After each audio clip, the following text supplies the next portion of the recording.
आज की इस वीडियो में मैं तुम्हें बताऊंगा टॉप 5 ऐसी इसेकाई एनिमे के बारे में जो कि लेके जाएंगे तुम्हें 5 अलग अलग वर्ल्ड के अंदर, जो तुम्हें बताएंगे कि इसेकाई एनिमे क्यूट, रोमांटिक और हॉट ही नहीं होती, बल्कि वो बेस्ड होती है काउंटलेस डेथ्स, डार्क एडवेंचर और सफरिंग के ऊपर भी। टॉप 5 एनिमे के साथ साथ मैं बीच में एक बोनस एनिमे भी बता सकता हूँ जो कि इन सबसे भी बढ़िया हो सकती है, इसलिए जल्दी से वीडियो को लाइक और चैनल को सब्सक्राइब करो। अच्छा तो चलो सोचो एक ऐसी स्टोरी के बारे में जिसके अंदर तुम काफी ज्यादा मेहनत करते हो, ईमानदार हो और फिर भी तुम्हारे पेरेंट्स तुम्हें बेच दे, और बेचते भी किसी अरे को नहीं है भैया, सीधा डीमन लॉर्ड को है। हमारे बेचारे मेन कैरेक्टर की लाइफ में ट्विस्ट तब आता है जब हमें पता चलता है कि उसके जो डीमन लॉर्ड ग्रैंडपा है जिसने उसे खरीदा है, वो उसे भेज देते हैं डीमन स्कूल के अंदर। हाँ सच में, मतलब पहले जहाँ पे वो अपने ग्रैंडपा यानी कि डीमन लॉर्ड के साथ रहने में अनकंफर्टेबल था, वो डीमन लॉर्ड उसे भेज देता है इतने बड़े डीमन स्कूल के अंदर जहाँ पे इतने सारे डीमन है। मतलब भाई समझ रहे हो ना, कदम कदम तो गलत कह रहा हूँ मैं, यहाँ पे हर शब्द पे मौत लिखी है भाई उसके। और एनिमे के अंदर तब और भी ज्यादा मजा आता है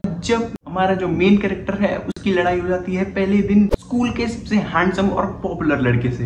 भाई मजा आ जाता है देखकर, जो उसकी बेइज्जती करता है भाई वो तुम्हें एनिमे में देखकर पता चलेगा। और सबसे अच्छी चीज जो मुझे इसमें लगी भाई साहब, अगर तुम इनके स्कूल की नेशनल एंथम को सुनोगे ना तो भाई साहब तुम्हारे मुंह से हंसी के फव्वारे निकलेंगे, फव्वारे। वैसे ये एनिमे बेस्ड है एक्शन कॉमेडी का तो भंडार है इसमें भाई साहब। अगर तुम भी दुखी आदमी हो, दुखी चल रहे हो अपनी लाइफ में, जल्दी जाओ सब्सक्राइब करके एनिमे को जरूर देखो। वैसे एनिमे का नाम है welcome to demon school Irumakun. Second number पर जो एनिमे है आजकल हिंदी डब उसका बहुत ज्यादा चर्चा में है क्योंकि बहुत ही अच्छी क्वालिटी है उसकी हिंदी डब की। तो ये एक कहानी है एक ऐसे ईमानदार व्यक्ति और चतुर चालाक आदमी की जो कि अपने वर्ल्ड का फाइनेस्ट असैसिन है। बहुत सारे लोगों ने ऑलरेडी गेस कर भी लिया होगा, पर मैं फिर भी बताऊंगा, सुनो चुपचाप बैठ के। जैसे कि मैंने बताया वो फाइनेस्ट असैसिन है अपने वर्ल्ड का, और उसने अपनी लाइफ डेडिकेट करी पूरी एक बेकार सी ऑर्गेनाइजेशन को। जिस ऑर्गेनाइजेशन के लिए उसने अपनी पूरी जिंदगी भर काम किया,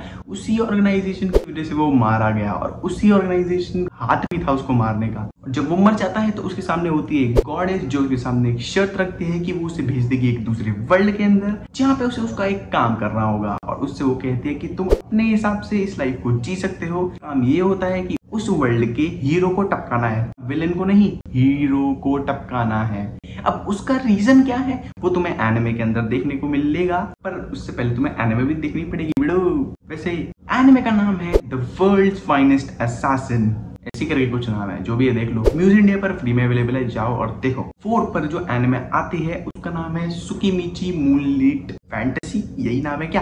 तुमने ज्यादातर एनिमे में देखा होगा जो गॉडेस होती है वो हमारे मेन कैरेक्टर को काफी अच्छे से ट्रीट करती है। अरे हमारा लड़का मर गया तो मेरे को अब थोड़ी सी पावर भी देनी पड़ेगी, पावर देने की वजह वो उसे ओवर पावर बना देती है। पर लेकिन इस एनिमे के अंदर ऐसा बिल्कुल नहीं होने वाला, बल्कि वो गॉडेस उसे बदसूरत कह के दुनिया के कोने में फेंक देती है, चल बे निकल, मरने के लिए छोड़ देती है। वो तो उसकी किस्मत अच्छी थी, अर्थ के गॉड आकर उसे थोड़ी बहुत पावर देते हैं, और जहाँ से उसका डार्क मतलब कॉमेडी वाला एडवेंचर शुरू होता है, जहाँ पर उसका कैरेक्टर डेवलपमेंट काफी अच्छी तरीके से होता है, बहुत जिसको देखने में सच में मजा आता है। मैं ऐसी एनिमे के बारे में बता रहा हूँ जो तुम्हें हंसाएगी भी और एंटरटेन तो करेगी ही ऑफ कोर्स। टॉप 3 पर जो एनिमे आ रही है उसका नाम है M I actually the strongest. इसके अंदर काफी ऐसे प्राणी और महिलाएं हैं जो कि तुम्हें एंटरटेन करने में कोई कमी नहीं छोड़ेंगी। मेरे को शायद कहना चाहिए कि बीस्ट एंटरटेन करने में कसर नहीं छोड़ेंगी। इसकी स्टोरी कुछ ऐसी है कि एक हारुतो